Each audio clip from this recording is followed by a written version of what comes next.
बिस्मिल्लाहिर्रहमानिर्रहीम। Physics chapter 2 numerical problems solve करने हैं हमने, और न्यूमेरिकल प्रॉब्लम्स हमने फेडरल बोर्ड और केपीके बोर्ड की बुक से अभी फ़िलहाल ली हैं, और रावलपिंडी बोर्ड की जो न्यूमेरिकल्स होंगे उसकी अलग से वीडियो आ जाएगी, तो हमारे साथ रहेगी। तो स्टार्ट करते हैं। सबसे पहले हमारे पास न्यूमेरिकल 1 आ गया। न्यूमेरिकल 1 आपके पास क्या है? Person throws a ball at with the speed of 12 metre per second straight upward. एक 12 मीटर पर सेकेंड की वेलोसिटी से एक बॉल को ऊपर थ्रो करता है। ठीक हो गया, इसको हम वी वाई कह देते हैं। और if the bus is moving at the 25 metre per second, और बस पे वो खड़ा हुआ है, वो बस जो है वो सपोज स्ट्रेट मूव कर रही है, दैट इज़ वी एक्स हमारे पास क्या है? 25 मीटर्स पर सेकेंड। तो what is the velocity of ball to an observer? तो ऑब्जर्वर की रिस्पेक्ट से जो वेलोसिटी होगी ना बॉल की, तो वो हमें जो है वो इस डायरेक्शन में नज़र आएगी, क्योंकि ये रिलेटिव मोशन आ रही है। तो हमने ये वी आर, इसको रिजल्टेंट कह देते हैं, ये कैलकुलेट करना है। तो इसकी वैल्यू कैसे निकालेंगे? सिंपल है आपके पास। देखें, आपने सोल्यूशन स्टार्ट करते हैं। तो सॉल्यूशन में आपके पास सिंपल है, वी एक्स कंपोनेंट गिवन है, वी वाई गिवन है, तो वी ये आर निकल आएगा। तो वी आर की वैल्यू कैसे आएगी? आपके पास वी एक्स का स्क्वायर प्लस वी वाई का स्क्वायर, और इसका आपने होल स्क्वायर रूट ले लेना है, तो आपके पास जो है वो आंसर आ जाएगा। तो इस तरह, तो वी एक्स का स्क्वायर आपके पास क्या है? 25 का square plus v y is 12 का स्क्वायर, तो 12 का स्क्वायर, और आपने होल स्क्वायर रूट लिया, तो आपके पास आंसर इसका आ गया। तो ये आपके पास सिंप्लीफाई किया आपने, तो आपके पास ये आ रहा है 27.73 मीटर्स पर सेकेंड। तो ये अप्रॉक्सीमेटली आपके पास आ रहा है, बुक का जो आंसर है that is 28 metres per second के। तो वी आर आ गया। अब आपने इसकी डायरेक्शन निकालनी है। डायरेक्शन कैसे निकलेगी? tan इनवर्स से। tan इनवर्स से अब y component divided by x component, तो दैट इज 12/25। तो थीटा की वैल्यू आपके पास जो है वो क्या आ रही है? 26 डिग्रीज। तो ये आपके पास दो आंसर्स आ गए। एक आ गया 28 मीटर्स पर सेकेंड जो आपके पास वेलोसिटी निकालनी थी, और दूसरा आ गया theta is equal to 26 degrees. आपके पास आंसर आ गया। नेक्स्ट चलते हैं न्यूमेरिकल 2 पे। A football leaves the foot of the punter at an angle of 54 degree positive with respect to at the speed of this। तो आपके पास ये x एक्सिस है, तो x एक्सिस पे उस जो फुटबॉल था वो इस डायरेक्शन में गया है। द एंगल आपके पास क्या आ रहा है? 54 डिग्रीज, और x की वेलोसिटी इसकी क्या है? 21 metres per second. Determine the horizontal and vertical component. तो सिंपल क्वेश्चन है, इसका वी एक्स कंपोनेंट निकालना है और वी वाई कंपोनेंट निकालना है। तो वी एक्स की वैल्यू आपके पास क्या आएगी? V cos of theta. Simple, तो 21 कॉस 54। तो वी एक्स आपके पास क्या आ रहा है? आपको 12 metres per second we x आ गया। और इसी तरह वी वाई आपने किस तरह निकालना है? V sine component, v y is equals to, v y कैसे आएगा आपके पास? V sine of theta. तो v की वैल्यू आपके पास 21 साइन 54 डिग्रीज। तो आपके पास वी वाई की वैल्यू क्या आ गई? कैलकुलेटर में पुट किया 17 मीटर्स पर सेकेंड। आपका आंसर जो है वो आ गया v x and v y का। तो ये सिंपल सा एक क्वेश्चन था, आपके पास दो आंसर आपने निकालने थे। न्यूमेरिकल नंबर 3 पे चलते हैं। न्यूमेरिकल 3 क्या है आपके पास? School 1.84 kg school bag hangs in the middle of cloth line. आपके पास एक क्लोथ लाइन है, कपड़े जिस पे टांगते हैं, ये उसके सेंटर पे एक स्कूल बैग लगा हुआ है, और उसका 1.84 kg जो है वो मैस है, यानी उसका वेट जो वो निकालेंगे वो क्या होगा? इसको 9.8 से मल्टीप्लाई कर दें, तो ये आपके पास W ऑफ बैग आ जाएगा, विच इज़ इक्वल्स टू क्या आ रहा है? 180.05 न्यूटन्स। 180.05 न्यूटन उसका वेट आ गया यहाँ पे, जो डाउनवर्ड एक्ट कर रहा है। तो हुआ क्या है कि जब ये यहाँ पे वेट लगाया, तो वो जो रस्सी है वो आपकी जो है वो सैग हो गई है इस तरह, इस डायरेक्शन में विद रिस्पेक्ट टू हॉरिजॉन्टल। यहाँ पे बैग था, बैग की डायरेक्शन वजह से जिसका 180 न्यूटन मैस वेट था, उसकी वजह से वो सैगिंग आ गई उसमें, और सैगिंग की वजह से क्या हुआ कि कितना एंगल बन गया? 3.50 यहाँ पे, और यहाँ पे भी 3.50 डिग्री उसमें एंगल आ गया दोनों साइडों पे। क्लियर हो गया? अब हमने निकालना क्या है? Calculate the tension. तो टेंशन की जो वैल्यू होगी, दिस इज द रोप, तो यहाँ पे भी टी, और यहाँ पे ये जो टेंशन इन द रोप है ये हमने कैलकुलेट करनी है। तो इसको सबसे पहले रिजॉल्व कर लेते हैं दोनों साइड्स को। तो ये आपके पास हो जाएगा, अगर ये टी है और ये साइड आपके पास हो जाएगी T1 साइन और T1 कॉस में रिजॉल्व हो जाएगी। तो किस तरह आपने करना है, 3.5 एंगल है तो ये आपके पास हो रहा है T कॉस 3.5 और ये हो जाएगा T साइन 3.5 और इसी पॉइंट से यहाँ से एक और टेंशन दोनों तरफ से और इधर भी एंगल कितना है 3.5। तो ये आपके पास क्या आ जाएगा अपोजिट डायरेक्शन में, इस डायरेक्शन में आपके पास आ जाएगा T cos 3.5 और अपवर्ड T sin 3.5 और यहाँ से एक downward weight W is equals to 180 newton. अब आपने इसको सिंप्लीफाई कर लिया, अब इस डायग्राम के अकॉर्डिंगली इसको हम रिजॉल्व कर लेंगे आसानी से। तो W आपके पास ये है, तो सबसे पहले कंडीशन लगाएंगे sum of f of x और sum of F of y. तो सबसे पहले है फर्स्ट कंडीशन है कि अलोंग एक्स एक्सिस सारी फोर्सेस का सम ज़ीरो होना चाहिए, यानी sum of total rightward forces f equal to sum of की इक्वल होनी चाहिए लेफ्ट वर्ड फोर्सेस के। तो डायग्राम देखें तो राइट वर्ड आपके पास कौन सी फोर्स है, ए की फोर्स है, दिस इज टी कॉस 3.5। तो ये आपके पास राइट वर्ड आ गई t cos 3.5 equal to leftward भी ए की फोर्स है, दैट इज टी कॉस 3.5। तो ये भी आ गया टी कॉस 3.5। क्लियर हो गया। तो अब ये देखें ये दोनों जो है ये दोनों साइडें इक्वल हैं तो ये कैंसिल आउट हो जाएंगे, इफेक्ट इसका जीरो आ रहा है क्योंकि ये दोनों इक्वल आ रही हैं। इसी तरह सम ऑफ अपवर्ड, तो दूसरी कंडीशन लगाते हैं टोटल वाई डायरेक्शन में इक्वल टू ज़ीरो होना चाहिए, यानी सम सारे जितनी भी फोर्सेस हैं उन सम का upward forces should be equal to sum of all downward forces।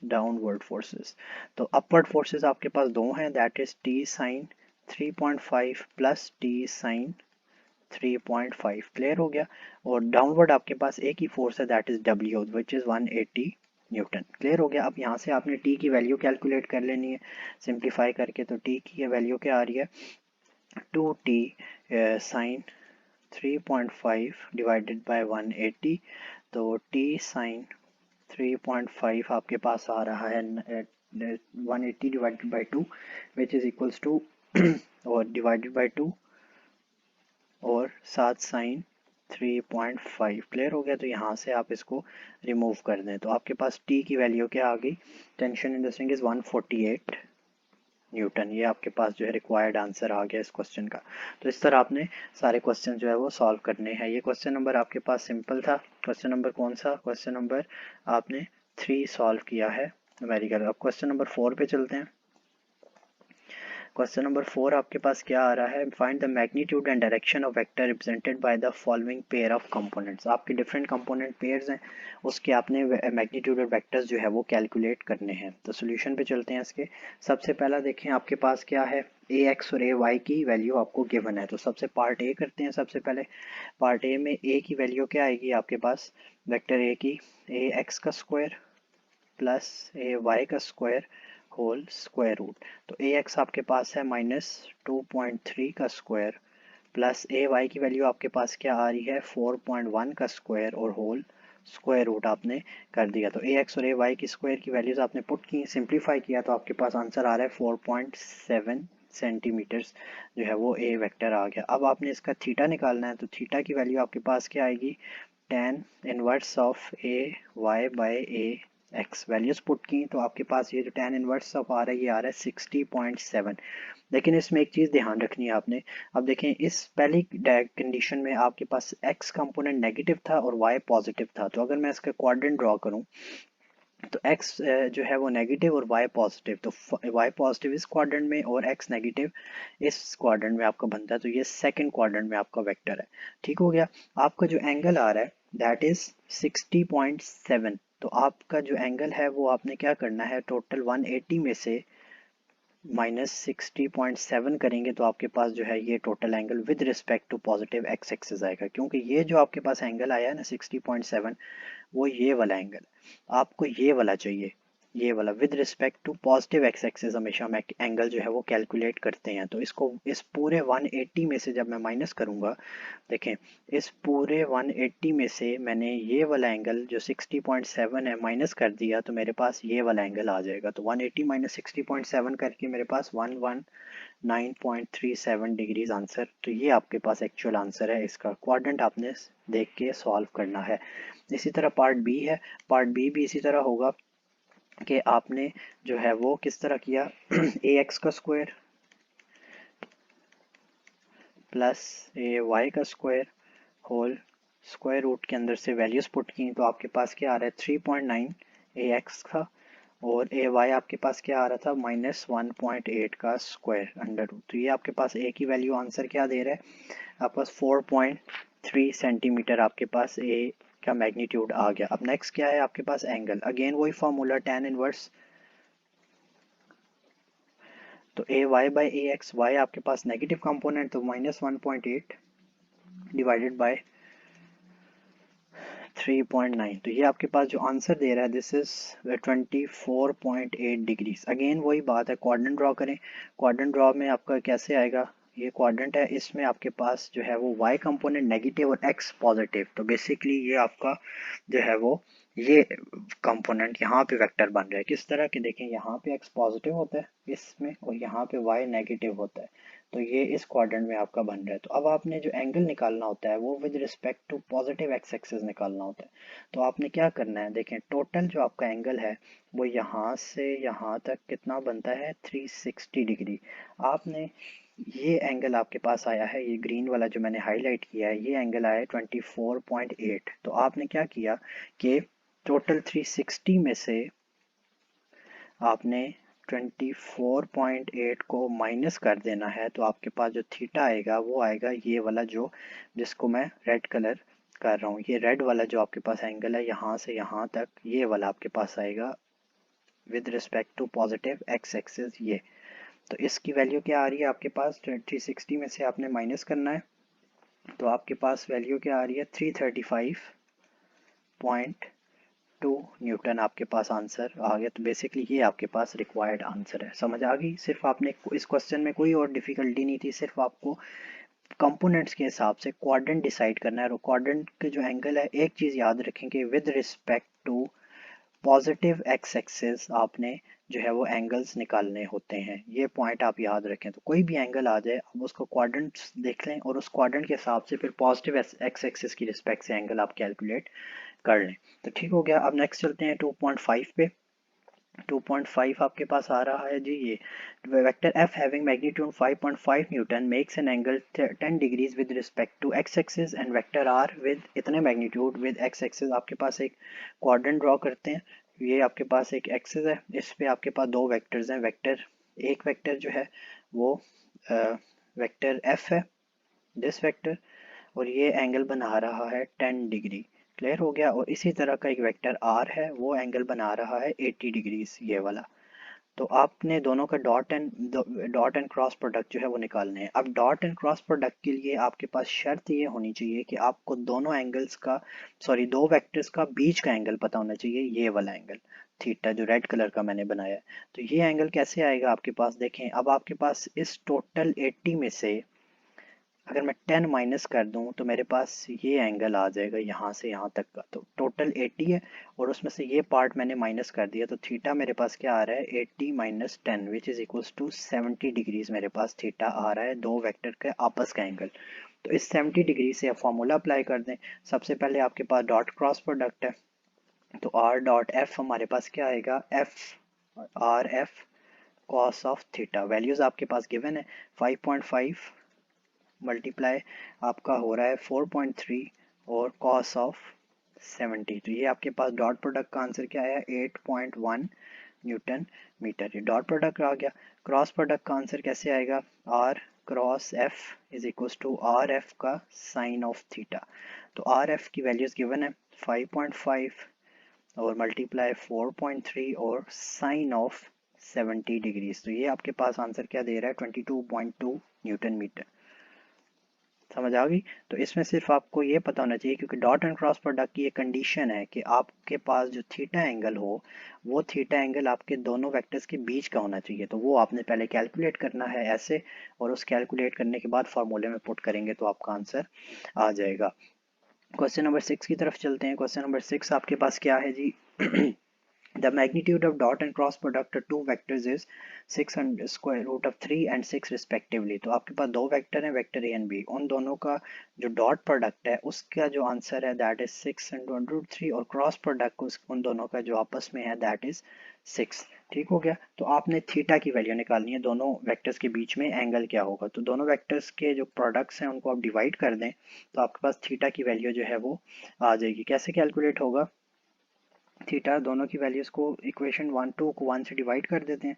A B sine of theta divided by A B cos of theta equals to 6/6 square root of 3 आपके पास आ गया। तो 6 से कैंसिल आउट, तो A B और A B आपस में cancel out, ये वाले, और पीछे क्या बच गया? साइन बाय कॉस, और मैथमेटिकली ये tan थीटा के इक्वल होता है, तो 1/√3।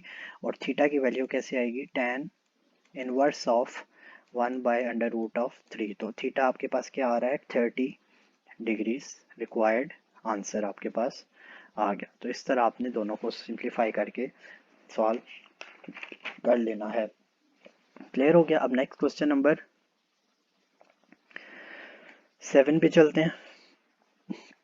और क्वेश्चन नंबर 7 आपका किधर है? ये एक यूनिफॉर्म रॉड है of 1 meter long with weight 6 Newton can be supported at the horizontal position of the sharp edge। एक शार्प एज के ऊपर ये सपोर्ट हुआ हुआ है, और इसकी जो है वो मैं डायग्राम पहले जल्दी से बना दूं ताकि सिंप्लीफाई हो जाए हमारा। ये आपके पास एक यूनिफॉर्म रॉड है, और यूनिफॉर्म रॉड जो है वो किसी भी एक पॉइंट के ऊपर जो है वो सपोर्ट हुआ हुआ है, और उसकी 1 मीटर लेंथ है। टोटल उसकी लेंथ यहाँ से यहाँ तक कितनी है? 1 मीटर, टोटल 1 मीटर है। क्लियर हो गया? अब उस पे जो है वो दोनों एंड्स पे दो वेट्स लगे हुए हैं। वेट W1 जो है यहाँ पे लगा हुआ है, उसकी वो वैल्यू क्या दे रहा है हमारे पास? 15 न्यूटन। और दूसरे एंड पे एक और वेट लगा हुआ है जिसकी वैल्यू है 10 न्यूटन, जिसको W2 कह देते हैं, which is equal to 10 newton. Clear हो गया? आपने इस बैलेंस की पोजीशन जो है वो कैलकुलेट करनी है, और वेट इसका अपना वेट जो है वो 6 न्यूटन है, क्योंकि यूनिफॉर्म रॉड है तो ये सेंटर में एक्ट करेगा। ठीक हो गया? तो ये R कह देते हैं इसको, रॉड का वेट। अब हमने इसकी पोजीशन निकालनी है with respect to centre of point of balance निकालनी है। क्या होगी? तो हमारे पास सपोज ये यहाँ से यहाँ तक x हमने वैल्यू कैलकुलेट करनी है। तो अब कैसे करेंगे? सिंप्लीफाई कर लें कि टोटल अगर 1 मीटर है तो यहाँ से यहाँ तक 0.5, और यहाँ से यहाँ तक भी 0.5 मीटर बन गया। क्लियर हो गया? और अगर और टोटल यहाँ से वेट तक का जो डिस्टेंस बनेगा दैट इज 0.5 प्लस x बन गया। और ये वाला कितना बन गया? यहाँ से यहाँ तक वाला 0.5 में से आपने माइनस x कर देना। तो ये आपके पास जो है वो रिजॉल्व हो गए वेट। तो अब आपने सिंपल टोटल क्लॉकवाइज और टोटल एंटी क्लॉकवाइज टॉर्क की कंडीशन लगा देनी है। तो सम ऑफ क्लॉकवाइज फोर्सेस या टॉर्क्स जो है वो इक्वल होना चाहिए sum of anticlockwise torques के। तो सबसे पहले इसको रिजॉल्व करके देख लेते हैं कौन सी फोर्स इसके अबाउट क्लॉकवाइज रिजॉल्व हो रही है और कौन सी एंटी क्लॉकवाइज रिजॉल्व हो रही है। तो देखें आपके पास सबसे पहले W1 है, वो सारी आपकी इस पॉइंट के अबाउट, ये फिक्स पॉइंट है, इसके पॉइंट के अबाउट ये W जो रॉड का है ये इसको एंटी क्लॉकवाइज रोटेट कराएगा, ये फोर्स भी इसको एंटी क्लॉकवाइज कराएगी, जबकि ये फोर्स इसको क्लॉकवाइज रोटेट कराएगी। इस पॉइंट के अबाउट आपने देखना है। तो सिंप्लीफाई कर लेते हैं। तो क्लॉकवाइज एक ही है, दैट इज W 10 न्यूटन वाला, ये वाला W2 जिसको हमने बोला है, और ये W1 है। तो क्लॉकवाइज एक ही है, W2 इंटू उसका इस पॉइंट से डिस्टेंस कितना बन रहा है? 0.5 माइनस x। क्लियर हो गया? और एंटी क्लॉकवाइज दो फोर्सेज हैं, दैट इज W1 इंटू उसका टोटल डिस्टेंस कितना बन रहा है? 0.5 प्लस x, एंड प्लस की वैल्यू एक और भी W जो उसको रॉड का वेट है, रॉड उसकी वैल्यू होगी W इंटू एक्स। अब आपने x की वैल्यू कैलकुलेट करनी है सिंप्लीफाई इसको करके। तो ये हो रहा है आपके पास 5 माइनस 10x। W2 आपके पास सारी वैल्यूज पुट की, ये this is 10 Newton, 10 into 0.5 minus x, W1 आपके पास क्या आ रहा है 15 into 0.5 plus x plus WR is आपका क्या आ रहा है weight of the rod is 6 Newton 6 into x. अब सिंप्लीफाई किया तो ये आ रहा है 5 माइनस 10x और ये आपके पास आ रहा है 7.5 प्लस 15x प्लस 6x आ गया। अब आपने x की वैल्यूज़ एक तरफ कर दी और बाकी सारी वैल्यूज़ एक तरफ, तो ये 31x आ गया और बाकी वैल्यूज़ एक तरफ करके माइनस 2.5 आ गया। तो x की वैल्यू आपके पास क्या आ गई 0.08 मीटर। अब देखें माइनस में डिस्टेंस आपका नहीं हो सकता तो माइनस साइन को हम निगलेक्ट कर देंगे। तो नेगेटिव साइन को निगलेक्ट करने के बाद हमारे पास R3 की वैल्यू हमें चाहिए, तो नेगेटिव निगलेक्ट हो गया अगर ये वैल्यू आ रही है तो। लेकिन हमने जो है वो negative mean that balance should be on the 15 Newton from left side. तो आपने जो है वो नेगेटिव को ख़त्म करना है। तो नेगेटिव की ख़त्म करने से आपके पास क्या होगा कि इस आपका ऑपोजिट आ रहा है तो इट मीन्स आपका जो वेट है वो जो है वो इस डायरेक्शन में आना चाहिए। यानी आपने जो वेट कैलकुलेट इसका एक्स की वैल्यू कैलकुलेट की है वो आपने with respect to right side की है, राइट। तो आपका जो नेगेटिव साइन आ रहा है तो आपको इस साइड पे करना है ये वाला। तो आपने सिंप्लीफाई इसमें एक्स की वैल्यू पुट कर देनी है, आपका आंसर आ जाएगा ये। ठीक हो गया, लेफ्ट साइड पे आपको वेट होना चाहिए। तो आपने 0.5 प्लस एक्स किया तो आपके पास जो है वो 0.42 मीटर। तो 0.5 प्लस एक्स, तो x की वैल्यू आपके पास ये आ गई, इसमें ऐड की तो आपके पास 0.5 minus 0.08 which is equals to 0.42 metre. जबकि अगर सेंटीमीटर में करें तो ये 42 सेंटीमीटर आपका आंसर जो है वो बन जाएगा। तो ये आपका इस तरह क्वेश्चन सिंप्लीफाई होकर सॉल्व हो जाएगा। देखो न्यूमेरिकल 8 की तरफ चलते हैं। लॉन्ग लैडर 4 मीटर लेंथ उसकी टोटल है और with the weight of 120 Newton जो सेंटर पे एक्ट कर रहा है 70 डिग्री एंगल के साथ फ्लोर के ऊपर वो खड़ी हुई है। ठीक हो गया। Assume wall is frictionless, हमने forces exerted by the wall और फ्लोर, ये अपनी एक फोर्स कैलकुलेट करनी है और दूसरी फोर्स आपने एक वॉल कितनी फोर्स लगा रही है लैडर पे वो कैलकुलेट करना है और एक फ्लोर कितना लगा रहा है वो कैलकुलेट करना है, ये वाली। तो सबसे पहले स्टार्ट करते हैं। स्टार्ट करने के लिए हमें सबसे पहले क्या करना पड़ेगा कि दो कंडीशन लगाने हैं। First F of x F of y equal to 0 और यानी फर्स्ट कंडीशन सेटिस्फाई करनी है और सेकंड कंडीशन को हमने सेकंड जो है वो सेटिस्फाई करना है। सबसे पहले देखें आपके पास ये एफ सी फोर्स है और ये एफ ऑफ सी फोर्स जो है वो 70 डिग्री एंगल पे लग रही है ये वाली। तो आपने क्या करना है इस फोर्स को सबसे पहले दो कंपोनेंट्स में डिजॉल्व कर लेंगे। ये एफ सी एक्स हो जाएगा एक्स कंपोनेंट और इसका ये वाला एफ सी वाई हो जाएगा। क्लियर हो गया। अब आपने सबसे पहले कंडीशन लगानी है। फर्स्ट कंडीशन में आपके पास दो चीज़ें आ जाती हैं। Sum f of x equal to 0 होना चाहिए, यानी टोटल राइट साइड पे जो फोर्सेस हैं वो इक्वल होनी चाहिए टोटल लेफ्ट साइड पे कितनी कितनी फोर्सेस हैं। तो राइट साइड पे देखें आपके पास एक फोर्स लग रही है that is F of C x और लेफ्ट साइड पे आपके पास एक ही फोर्स लग रही है that is F of W. तो अब ये देखें दोनों फोर्सेस एक ही इक्वल हैं, डायरेक्शन दोनों की अपोजिट है तो इनकी वैल्यूज़ ये कैंसिल आउट हो जाएंगी, इनका इफेक्ट ज़ीरो हो जाएगा। क्लियर हो गया।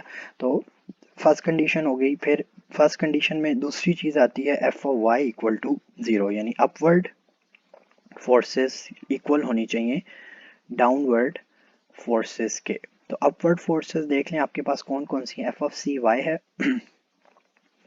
और डाउनवर्ड फोर्स आपके पास एक है दैट इज डब्ल्यू। तो which is equals to 120 newton. तो एफ ऑफ सी वाई की वैल्यू आपके पास क्या आ गई 120 न्यूटन आपके पास एफ ऑफ सी वाई की वैल्यू आ गई है। अब नेक्स्ट चलते हैं इसकी second condition of equilibrium that is clockwise torque equal होना चाहिए sum of clockwise torques equal होने चाहिए sum of all anticlockwise torques के। Clockwise equal to anti clockwise, उसके लिए आपको इसको रिजॉल्व करना पड़ेगा, सिंप्लीफाई करना पड़ेगा रिजॉल्व करके ताकि आपको समझ आ जाए इजीली। तो यहाँ मैं अलग से एक डायग्राम बना रहा हूँ ताकि आपको सिंप्लीफाई करने में आसानी हो जाए। तो आपके पास जो है ये लैडर है, ठीक हो गया। लैडर है, इसमें मैं पॉइंट्स को मेंशन कर देता हूँ। ये पॉइंट ए कंसिडर हम कर लेते हैं, ये पॉइंट बी कंसिडर कर लेते हैं और ये पॉइंट सी सेंटर कंसिडर कर लेते हैं। अब हर पॉइंट पे जो जो फोर्सेस लग रही हैं हम वो बना लेते हैं फिर, और यहाँ पे एंगल जो है वो 70 डिग्री बन रहा है। अब आपके पास इधर एफ सी लग रहा था, ये एफ ऑफ सी।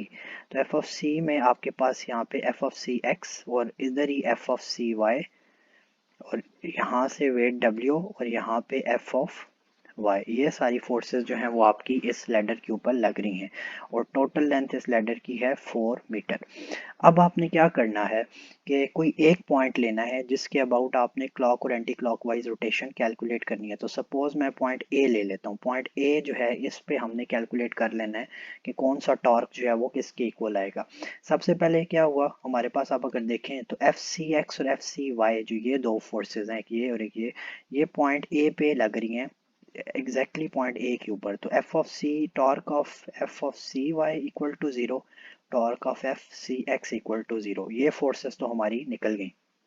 पीछे बच गई हमारे पास एक W बच गया और F ऑफ W बच गया। तो इन दोनों को देखते हैं। अब F ऑफ W हमारा हॉरिजॉन्टल लग रहा है। इस हॉरिजॉन्टल फोर्स की रिस्पेक्ट से हमें A के साथ वर्टिकल कंपोनेंट चाहिए डिस्टेंस का।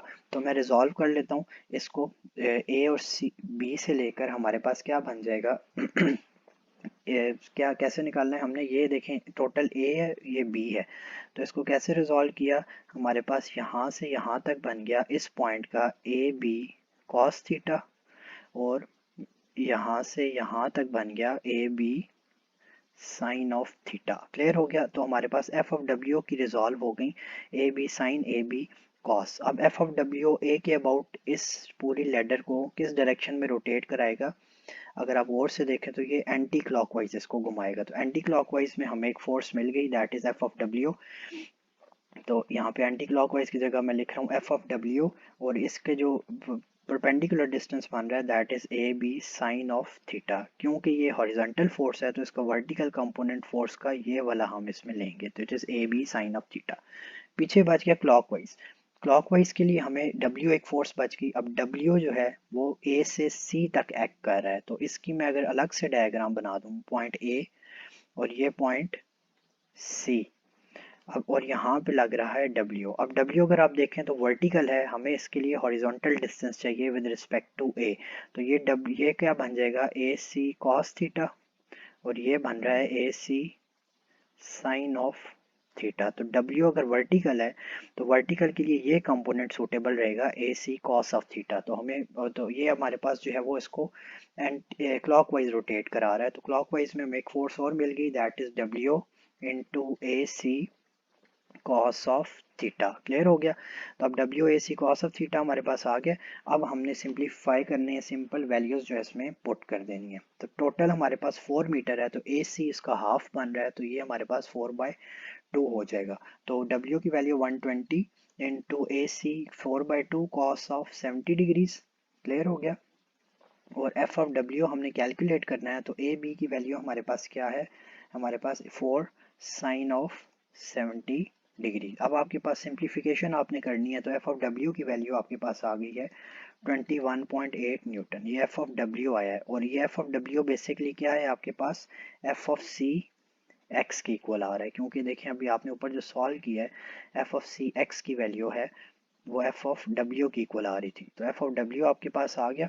तो एफ ऑफ डब्ल्यू अब आपके पास आ गया। तो अब सी एफ निकालने के लिए F C y square plus F C x का स्क्वायर का होल अंडर रूट लेंगे। तो एफ सी एक्स आपके पास आ गया 21.8 newton plus F of C y जो आपने ऊपर कैलकुलेट किया दैट इज 120 न्यूटन और इसका स्क्वायर रूट। तो ये आंसर हमारे पास क्या आ जाएगा 122 न्यूटन फोर्स आपके पास आंसर इसका आ गया रिक्वायर्ड। क्लियर हो गया। तो ये आपके पास सिंपल सा एक न्यूमेरिकल था, सिर्फ आपने इसमें फोर्सेस को रिजॉल्व करके देखना था कि कैसे ये सॉल्व होगा। अब लास्ट न्यूमेरिकल की तरफ चलते हैं। लास्ट न्यूमेरिकल को जल्दी से ख़त्म करते हैं और फिर ये वीडियो को एंड करते हैं। लास्ट न्यूमेरिकल हमारे पास क्या है कि आपके पास एक ये रॉड है, यूनिफॉर्म रॉड है, 50 kg उसका बीम है और वो सपोर्ट कर रहा है वेट को 220 न्यूटन वेट। ठीक हो गया। तो इसकी जो है वो यहाँ पे सेंटर पॉइंट है तो सेंटर पॉइंट पे इसका अपना वेट है 450 इंटू 9.8 और ये 220 इंटू 9.8 हमने रिजॉल्व इसको कर लिया है। टोटल लेंथ आपके पास 5.6 और 2.4 कितनी हो गई, दोनों को ऐड किया 5.6 प्लस 2.4 तो टोटल लेंथ ऑफ रॉड आ गया 8 मीटर। क्लियर हो गया। आपने क्या करना है, ये जो है वो आर ए और आर बी की वैल्यूज़ जो है वो कैलकुलेट करनी है। तो सिंप्लीफाई कर लेते हैं सबसे पहले इसको। आपके पास जो है वो W1 आ रहा है आपके पास 450 इंटू 9.8 और इसकी वैल्यू आपके पास क्या आ रही है 4410 न्यूटन। इसी तरह W2 आपके पास क्या आ रहा है 220 इंटू 9.8, तो 9.8 को मल्टीप्लाई किया तो ये आ रहा है 2156 न्यूटन। क्लियर हो गया। अब आपने कंडीशंस अप्लाई करनी है। सबसे पहले हम कंडीशन अप्लाई करते हैं sum of f y is equals to 0, क्योंकि f of x x direction में कोई फोर्स नहीं है तो वो हम अप्लाई नहीं कर रहे। तो अपवर्ड फोर्सेस जो हैं वो सम होनी चाहिए डाउनवर्ड फोर्सेस के। ठीक हो गया। ये आपने सिंपल कंडीशन अप्लाई की। अपवर्ड फोर्सेस में आपके पास दो ही फोर्सेस हैं, R A plus are B, जो आपने कैलकुलेट करनी है, और डाउनवर्ड में आपके पास दो फोर्सेस हैं, दोनों डब वेट्स आ गए। तो 4410 प्लस आपके पास 2156, तो आपके पास total r A plus are b की वैल्यू क्या आ गई, दोनों को ऐड अप किया तो 6566 न्यूटन आपके पास जो है वो आर ए और आर बी की वैल्यू आ गई है ऐड अप करके। क्लियर हो गया। अब इक्वेशन इसको हम कह देते हैं, ये इक्वेशन नंबर 1 है। अब equation second condition of equilibrium हम लगाते हैं, और सेकंड कंडीशन आपके पास क्या है, सम ऑफ क्लॉकवाइज टॉर्क्स इक्वल होने चाहिए sum of anticlockwise torques के। तो अब इसको सिंप्लीफाई करते हैं कि क्लॉकवाइज और एंटी क्लॉकवाइज जो है हमारे कैसे इक्वल होंगे। अब आपके पास हमें एक पॉइंट चाहिए जिसके अबाउट हमने क्लॉक और एंटी क्लॉक कैलकुलेट करना है। तो उन्होंने कौन सा लिया है, उन्होंने पॉइंट ए ले लिया है, ये वाला। इस पॉइंट को हम इसके अबाउट सारी फोर्सेस का क्लॉक और एंटी क्लॉकवाइज निकालेंगे। अगर आप गौर से देखें तो ये जो फोर्स है ये वाली आपके पास W1, ये इस पॉइंट के अबाउट इसको क्लॉकवाइज रोटेट कराएगा, ये भी इसको क्लॉकवाइज रोटेट कराएगा, जबकि आपके पास ये फोर्स जो है आर बी वाली, आर बी की वैल्यू फोर्स जो है ये इसको एंटी क्लॉकवाइज की तरफ रोटेट करा रही है। तो आपके पास जो है वो क्लॉक और एंटी क्लॉकवाइज की वैल्यूज आ गई। क्लियर हो गया। तो वो क्लॉकवाइज और एंटी क्लॉकवाइज की वैल्यू जो है आपने कैलकुलेट करनी है। अब किस तरह, वो अभी मैं आपको बता देता हूँ। अब आपने पॉइंट ए के अबाउट सारी क्लॉक और एंटी क्लॉकवाइज की वैल्यूज पुट करके सिंप्लीफाई कर लेना है क्वेश्चन को। तो नीचे चलते हैं। Sum of clockwise equal to sum of anticlockwise. तो W1 जो कि वेट है, तो ये इसकी वैल्यू क्या आ रही है क्लॉकवाइज में, तो दो फोर्सेस क्लॉकवाइज हैं, W1 इंटू इसका परपेंडिकुलर डिस्टेंस 5.6 मीटर बन रहा है, प्लस W2 भी इसको क्लॉकवाइज करा रहा है, तो ये भी कितना बनेगा 5.6। क्लियर हो गया। W1 आपके पास क्या आ रहा है 5.6, प्लस W2 भी आपके पास आ रहा है जो कि आपके पास है 444 पॉइंट जो है वो 44, उसका परपेंडिकुलर डिस्टेंस कितना बन रहा है 5.6 ही आपका बन रहा है। क्लियर हो गया। ये आपका जो है वो 4 मीटर डिस्टेंस, क्योंकि देखें टोटल रॉड की जो लेंथ है, वो टोटल रॉड लेंथ अगर 8 मीटर है यहाँ से यहाँ तक, तो वेट जो है हाफ में एक्ट करता है, तो यहाँ से यहाँ तक आपके पास कितना बन गया है 4 मीटर। क्लियर हो गया। तो आपके पास जो है वो एक 4 मीटर के अलॉन्ग आ रहा है, जो कि इसका अपना वेट है, जो आपका 444 है। ठीक हो गया। तो आपने वेट्स को इजीली कैलकुलेट करना है।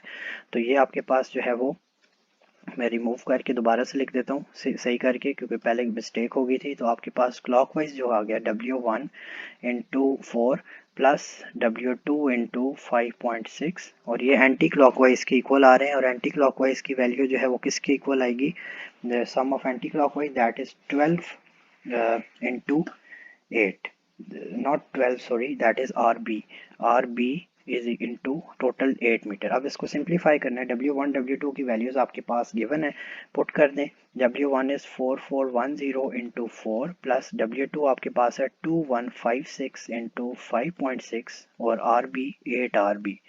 तो यहाँ से RB की वैल्यू आपके पास क्या आ गई 3714.2 न्यूटन RB आ गया। ये आपने आर बी कैलकुलेट कर लिया। अब आर बी इसको इक्वेशन 1 में पुट करेंगे तो आर ए आ जाएगा। तो आर ए की वैल्यू क्या आ रही है आपके पास 6166 माइनस आर ऑफ बी, तो 6166 माइनस 3714.2, तो आपके पास आर ए की वैल्यू क्या आ गई 5 2 न्यूटन आपके पास RA का आंसर भी आ गया। तो इस तरह आपने जो है वो सारा सॉल्व करके आंसर निकाल लेना। तो ये आपके पास न्यूमेरिकल्स थे। अब इंशाल्लाह नेक्स्ट वीडियो में रावलपिंडी बोर्ड की न्यूमेरिकल्स भी या पंजाब टेक्स्ट बुक बोर्ड की न्यूमेरिकल्स भी सॉल्व करके बता देंगे। तो हमारे साथ रहिएगा। अल्लाह हाफिज़।